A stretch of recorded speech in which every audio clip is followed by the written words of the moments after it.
Tel Aviv में गर्मियों के इस दिन सूरज ऊपर चढ़ा हुआ था। मौसम बिल्कुल साफ था और सड़कों पर अच्छी खासी चहलकदमी भी हो रही थी। ऐसी ही एक सड़क पर दो लड़के अपने हाथों में कोका कोला की कैंस लिए मजाक करते एक दूसरे से थोड़ा सा आगे पीछे चल रहे हैं। थोड़ी दूर चलने के बाद आगे वाला लड़का पीछे देखते हुए अपनी कैन खोलता है और सामने से आ रहे एक अनजान आदमी से टकरा जाता है। जैसे ही ये टक्कर होती है, दूसरा लड़का इस अनजान आदमी के पीछे आकर इसकी गर्दन पर कुछ स्प्रे करने लगता है। कुछ सेकंड बाद ये तीनों अपने अपने रास्ते चले जाते हैं, लेकिन 15 मिनट बाद ये दोनों लड़के एक और अनजान आदमी के साथ बिल्कुल इसी तरह टकराते हैं। उसके 15 मिनट बाद तीसरी बार, फिर चौथी बार और पांचवी बार भी। अगले कई घंटों तक ये दोनों लड़के ऐसे ही अनजान राहगीरों से टकरा कर उनके ऊपर अपनी कोल्ड ड्रिंक बिखेरते रहते हैं। आसपास से गुजर रहे लोग इन दोनों लड़कों को देख अपनी नाक भौं चढ़ाने लगते हैं। लोगों को लगता है कि ये दोनों आवारा टाइप के लफंडर हैं जो ऐसे ही मजे लेने के लिए सड़क से आने जाने वालों को परेशान कर रहे हैं, उनके साथ प्रैंक कर रहे हैं। लेकिन एक बात जो किसी के भी दिमाग में दूर दूर तक नहीं आती वो ये कि ये दोनों लड़के असल में मोसाद के एजेंट्स हैं। लफंडर से दिखने वाले ये दोनों लड़के किसी के साथ प्रैंक नहीं बल्कि एक साइलेंट ऑपरेशन की रिहर्सल कर रहे हैं, और ये रिहर्सल हमास के पॉलिटिकल ब्यूरो चीफ खालिद मशाल को ऊपर पहुंचाने के लिए की जा रही है। आज से 2 महीने के अंदर अंदर ये दोनों मोसाद एजेंट जॉर्डन की राजधानी अम्मान में बिल्कुल इसी तरह मशाल को खत्म करने का प्रयास करने वाले थे, और ये प्रयास इजराइल और मोसाद के इतिहास में एक सबसे बड़े राजनीतिक संकट को जन्म देने वाला था।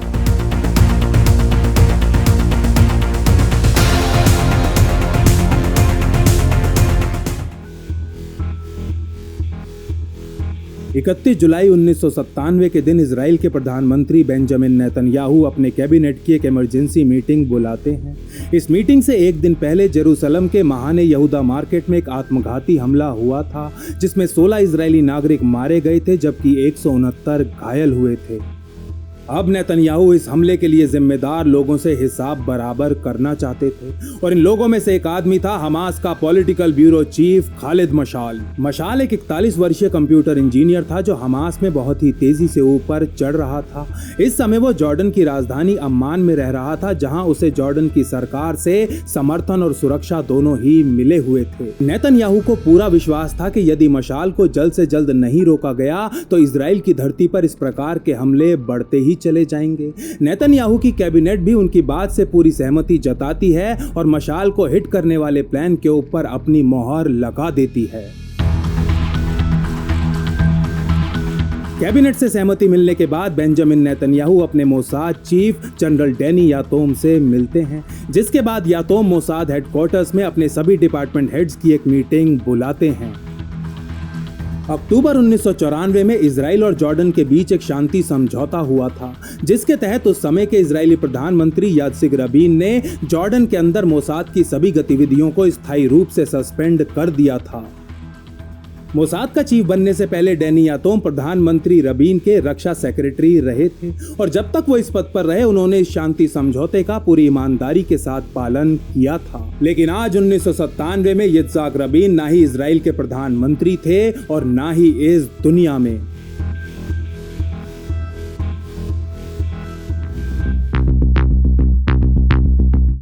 काफी सोच विचार करने के बाद मोसाद चीफ यातोम और प्रधानमंत्री नेतन्याहू इस शांति समझौते को तोड़ने के लिए तैयार हो जाते हैं, लेकिन नेतन्याहू मोसाद चीफ को सख्त निर्देश देते हैं कि यह ऑपरेशन इतना ज्यादा साइलेंट होना चाहिए कि जॉर्डन चाहते हुए भी इजराइल के ऊपर उंगली ना उठा पाए। नेतन्याहू से निर्देश ले यातोम मोसाद की एलीट यूनिट किदोन के हेड को इस ऑपरेशन की प्लानिंग और एग्जीक्यूशन का जिम्मा सौंप देते हैं। मोसाद के रिसर्च डिपार्टमेंट में काम करने वाला एक डॉक्टर इस ऑपरेशन के लिए एक अत्यंत घातक जहर इस्तेमाल करने का सुझाव देता है। इस जहर को नेजियोना में स्थित इंस्टीट्यूट ऑफ बायोलॉजी रिसर्च में तैयार किया गया था। इसकी कुछ बूंदों का स्पर्श मात्र ही इंसान को खत्म करने के लिए काफी था, और ये शरीर में अपने ट्रेसेस भी नहीं छोड़ता था। ये पहली बार नहीं था जब मोसाद ऐसे जहर का इस्तेमाल कर अपने एक दुश्मन को टारगेट करने के बारे में सोच रही हो। इससे पहले वादी हद्दाद को भी मोसाद ने ऐसा ही जहर देकर खत्म किया था, और दुनिया का सबसे बड़ा पैथोलॉजी डॉक्टर भी पोस्टमार्टम में उस जहर के अंश नहीं ढूंढ पाया था।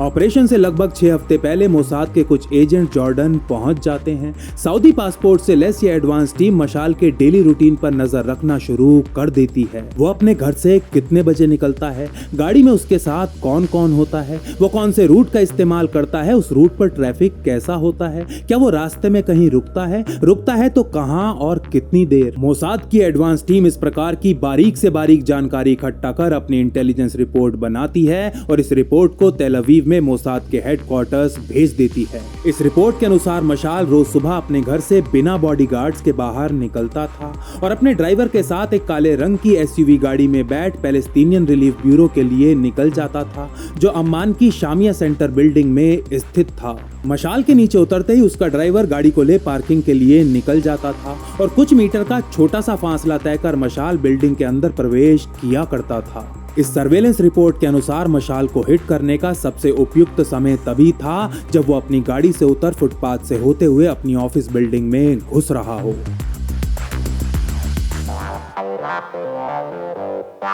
ऑपरेशन से एक दिन पहले अम्मान के एक 5 स्टार होटल में 2 विदेशी टूरिस्ट चेक इन करते हैं। इनमें से एक आदमी था जो खुद को हार्ट पेशेंट बताते हुए लंगड़ा कर चल रहा था। इस आदमी के साथ दूसरी टूरिस्ट एक जवान महिला डॉक्टर थी जो हर थोड़ी देर में इस आदमी का बीपी और नर्व चेक किए जा रही थी। इस हार्ट पेशेंट का असली नाम था मिश्का बेन डेविड और यह अम्मान में मौजूद मोसाद एजेंट्स और तेल अवीव में मोसाद हेडक्वार्टर्स के बीच संपर्क बनाए रखने का इंचार्ज था। इसके साथ मौजूद महिला वास्तव में एक डॉक्टर ही थी, लेकिन मोसाद की शातिर एजेंट भी। इस महिला डॉक्टर के पास उस जहर का एंटीडोट था जिसका इस्तेमाल मशाल के ऊपर किया जाना था। ऑपरेशन को अंजाम देते समय यदि गलती से भी किदोन एजेंट्स के ऊपर वो जहर गिर जाता तो केवल इसी एंटीडोट से उनको बचाया जा सकता था और ये जिम्मेदारी इसी महिला डॉक्टर को सौंपी गई थी। आने वाले दिनों में एस्केप रूट्स की रेकी करने के लिए कई और मोसाद एजेंट्स अम्मान पहुंचते हैं और अंत में किदोन की हिट टीम भी अम्मान में लैंड कर जाती है। 3 देशों से होते हुए जॉर्डन पहुंची इस हिट टीम में 2 लोग थे। ये दोनों कैनेडियन पासपोर्ट्स पर टूरिस्ट बन यहाँ आए थे और इनको कोड नेम दिए गए थे शॉन कैंडल और बैरी बीड्स। ऑपरेशन की सारी तैयारियां लगभग पूरी हो चुकी थीं और निर्णय लिया गया था कि मशाल को शामिया सेंटर बिल्डिंग की एंट्रेंस पर हिट किया जाएगा, ठीक उसी समय जब वो अपने ऑफिस जाने के लिए इस बिल्डिंग में प्रवेश कर रहा होता है। शॉन के हाथ में कोक की एक कैन होने वाली थी और उसको मशाल से टकराते हुए उसके ऊपर अपनी कोक गिरानी थी, लेकिन यहाँ पर ये कैन और उसके अंदर भरी कोक केवल एक छलावा था। ऑपरेशन की असली डोर तो बैरी के हाथ में होने वाली थी। अपने ऊपर कोक गिरने से जैसे ही मशाल का ध्यान भटकता, बैरी को पीछे से उसकी गर्दन पर एक छोटी सी बोतल से जहर स्प्रे करना था। स्प्रे की अगर 2-4 बूंदे भी मशाल की खाल से छू जाती तो वो 2-3 दिन के अंदर अंदर ही हार्ट अटैक से मर जाता और जॉर्डन छोड़ने के लिए मोसाद एजेंट्स को इतना समय काफी होता।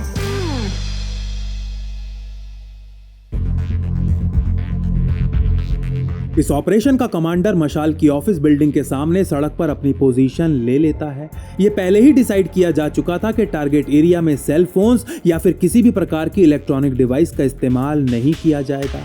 सभी एजेंट्स मैनुअल और बॉडी साइंस का इस्तेमाल कर एक दूसरे से कम्युनिकेट करेंगे। अगर किसी भी कारणवश ऑपरेशन को अबॉर्ट करना पड़ता है तो कमांडर अपनी कैप उतार हवा में लहरा देगा। बिल्डिंग के पीछे ड्राइवर से लेस एक गाड़ी भी तैयार खड़ी थी। हिट पूरा होने के बाद दोनों किदोन एजेंट्स को इसी गाड़ी में बैठ टारगेट एरिया से निकलना था। उधर मशाल के घर पर आज की सुबह भी सब कुछ बिल्कुल रोज ही की तरह नॉर्मल था, केवल एक चीज को छोड़कर। मशाल अपनी गाड़ी में बैठने के लिए घर से बाहर निकल ही रहा होता है कि उसकी पत्नी उससे पूछती है कि आज आप बच्चों को स्कूल छोड़ देंगे, मुझे कुछ जरूरी काम से बाजार जाना है। और आज की सुबह अपनी माँ के साथ स्कूल जाने के बजाय दोनों बच्चे अपने पापा के साथ उनकी काली एसयूवी गाड़ी में बैठ जाते हैं। मशाल के घर के बाहर तैनात मोसाद की सर्वेलेंस टीम भी इस बात को नोटिस नहीं कर पाती और टारगेट एरिया में मौजूद टीम को रिपोर्ट करती है कि मशाल अपने घर से निकल चुका है, सब कुछ बिल्कुल नॉर्मल है। लेकिन हकीकत में कुछ भी नॉर्मल नहीं था। असल में मशाल की गाड़ी के शीशे पूरी तरह काले थे और इसीलिए उसके घर पर नजर रख रहे मोसाद एजेंट्स गाड़ी में बैठे उसके बच्चों को नहीं देख पाए थे। थोड़ी देर बाद ही मशाल शामिया सेंटर पहुंच जाता है, अपनी गाड़ी से नीचे उतरता है, फुटपाथ क्रॉस करता है और बिल्डिंग में घुसने के लिए सीढ़ियां चढ़ना शुरू कर देता है। उधर बिल्डिंग की तरफ से दोनों की दोनों एजेंट्स भी मशाल की तरफ बढ़ना शुरू कर देते हैं। सड़क की दूसरी तरफ बैठा ऑपरेशन कमांडर मन ही मन मशाल और अपने एजेंट्स के बीच की दूरी को नाप रहा होता है। 15 मीटर, 10 मीटर, 5 मीटर कि तभी अचानक मशाल की एसयूवी का दरवाजा दोबारा खुलता है। उसकी 8-9 साल की बेटी नीचे उतरती है और बाबा बाबा चिल्लाते हुए मशाल के पीछे भागना शुरू कर देती है।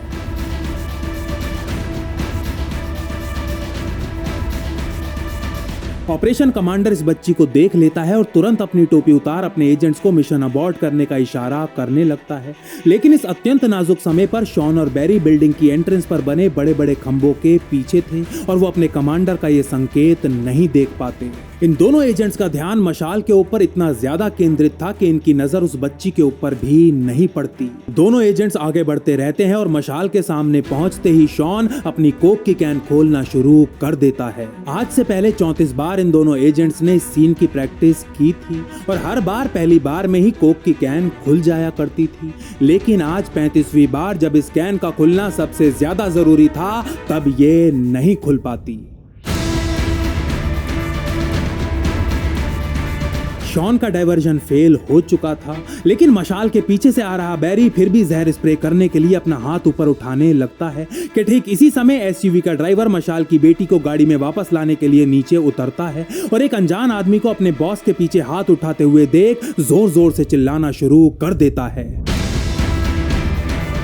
अपने ड्राइवर की चीख पुकार सुन मशाल पीछे घूमता है और ठीक इसी पॉइंट पर बैरी शीशी पर लगा स्प्रे का बटन दबा देता है। जहर की कुछ बूंदें मशाल के बाएं कान पर जाकर गिरती हैं। उसे बहुत हल्की सी जलन महसूस होती है और वो समझ जाता है कि उसके साथ कुछ गड़बड़ की जा चुकी है। स्प्रे होते ही शॉन और बैरी फुल स्पीड में अपनी गेट अवे गाड़ी की तरफ भागना शुरू कर देते हैं और ठीक इस पॉइंट पर कहानी में एक और कैरेक्टर एंट्री मारता है। इस कैरेक्टर का नाम था मोहम्मद अबू सैफ, मशाल का एक अत्यंत ताकतवर साथी जो उसे कुछ डॉक्यूमेंट्स देने वहां पहुंचा था और अभी अपनी गाड़ी में ही बैठा हुआ था। ये दृश्य देखते ही अबू सैफ शॉन और बैरी को पकड़ने का प्रयास करता है, लेकिन शॉन कोल्ड ड्रिंक से भरी कैन उसके माथे पर दे मारता है और दोनों किसी तरह अपनी गाड़ी में बैठ वहां से निकल जाते हैं।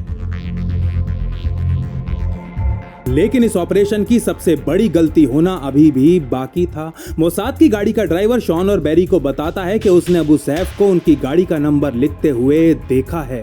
ये सुनकर दोनों नौजवान एजेंट्स बहुत ज्यादा घबरा जाते हैं। उनको लगता है कि अब अबू सैफ पुलिस को उनकी गाड़ी का नंबर दे देगा और यदि वो प्लान के मुताबिक इसी गाड़ी में होटल पहुंचते हैं तो पुलिस उन्हें वहां पर अरेस्ट जरूर कर लेगी। इसी हड़बड़ी और घबराहट के चलते दोनों एजेंट्स अपनी गाड़ी को ठिकाने लगाने का निर्णय करते हैं।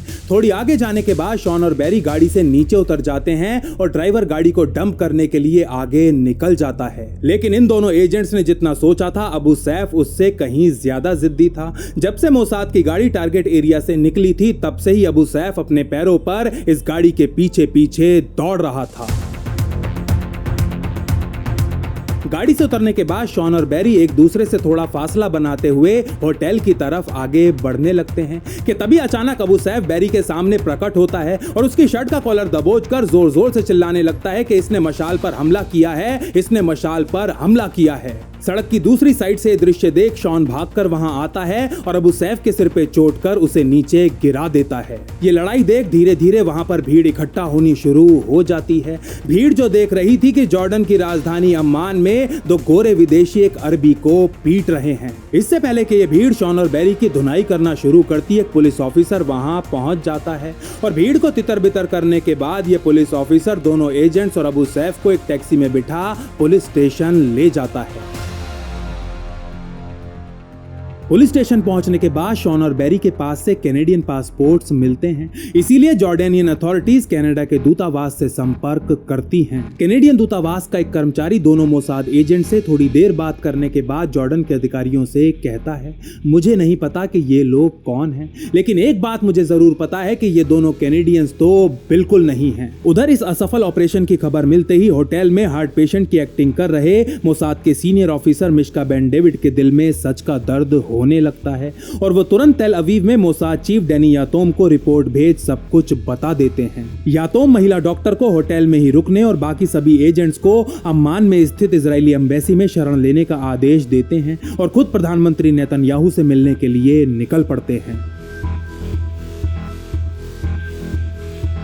इसी दौरान अम्मान के एक दूसरे इलाके में जहर अपना काम करना शुरू कर चुका था। मशाल बेहोश हो चुका था और उसे हॉस्पिटल में भर्ती करा दिया गया था, लेकिन अब सिर्फ और सिर्फ मोसाद का वो एंटीडोट ही उसकी जान बचा सकता था। उधर तेल अवीव में जब नेतन्याहू को यातोम से बुरी खबर मिलती है तो वो भी लगभग बेहोश हो नीचे गिर पड़ते हैं। खुद पर काबू पाने के बाद नेतन्याहू जॉर्डन के राजा किंग हुसैन को फोन कर उनसे कहते हैं कि वो बहुत जरूरी बात करने के लिए मोसाद चीफ को उनके पास भेज रहे हैं। पिछले कुछ घंटों में घटी घटनाओं से पूरी तरह अनजान किंग हुसैन मोसाद चीफ से मिलने के लिए हाँ कर देते हैं। नेतन्याहू यातोम से कहते हैं कि किंग हुसैन जो भी मांग करें उसे पूरा कर तुम्हें अपने सभी एजेंट्स को बिल्कुल सही सलामत घर वापस लाना है। जब तक यातोम अम्मान पहुंचते हैं तब तक किंग हुसैन को भी सब कुछ पता चल चुका होता है। यातोम गुस्से से उबल रहे किंग हुसैन से कहते हैं कि अगर आप हमारे एजेंट्स को छोड़ देते हैं तो हम मशाल की जान बचा सकते हैं।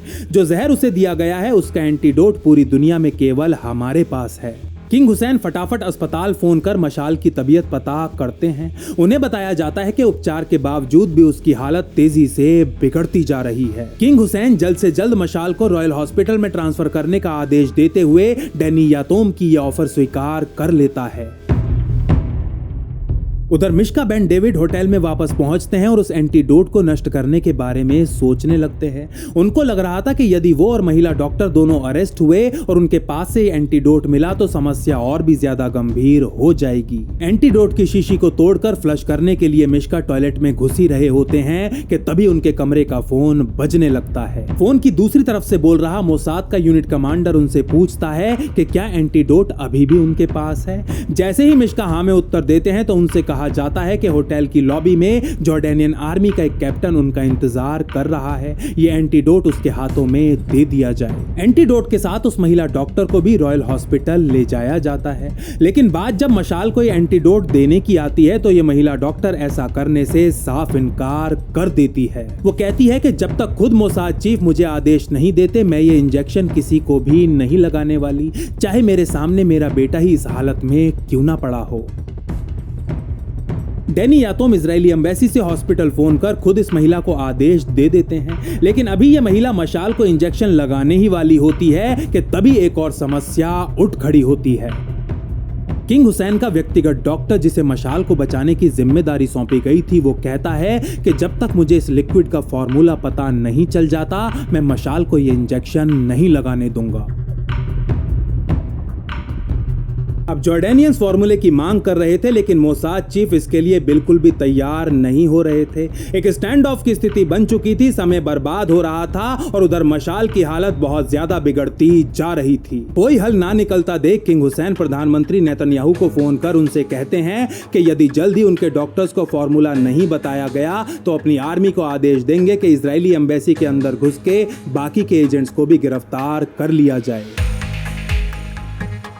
ऐसे दृश्य की कल्पना मात्र से ही नेतन्याहू अंदर तक सिहर उठते हैं और अपने मोसाद चीफ को मनाने में लग जाते हैं। मेरी बात को समझो, अभी हमारे लिए अपने एजेंट्स को बचाना बहुत ज्यादा जरूरी है। फॉर्मूले तो हम आगे चल के इससे कहीं ज्यादा अच्छे बना लेंगे। थोड़ी देर तक अपने प्रधानमंत्री से ऐसी बातें सुनने के बाद डैनी यातोम जॉर्डेनियन डॉक्टर्स को एंटीडोट का फॉर्मूला देने के लिए तैयार हो जाते हैं।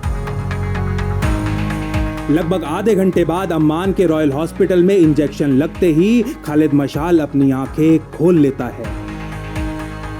इसके बाद मोसाद के एक पूर्व डेप्यूटी चीफ एफ्रेम हेल्वी को जॉर्डन भेजा जाता है।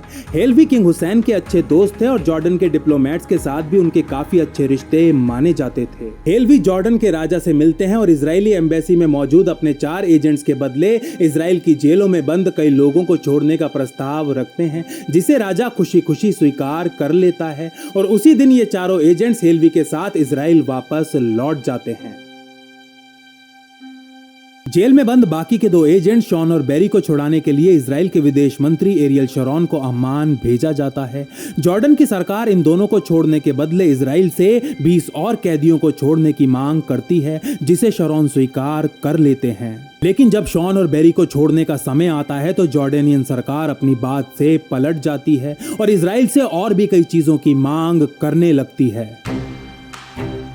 हमारे आदमी तुम्हारी जेल में पड़े रहेंगे, कोई बात नहीं, उनकी जगह मोसाद में कोई और ले लेगा, लेकिन एक बात समझ लो कि हम तुम्हारे देश तक आने वाला पानी पूरी तरह काट देंगे। हम तुम्हें पानी की बूंद बूंद को तरसा देंगे और बात जहां तक मशाल की है तो हम उसको दोबारा मारेंगे। अगर वो फिर से बच गया तो तिबारा मारेंगे, जितनी बार वो बचेगा हम उसे उतनी बार मारेंगे।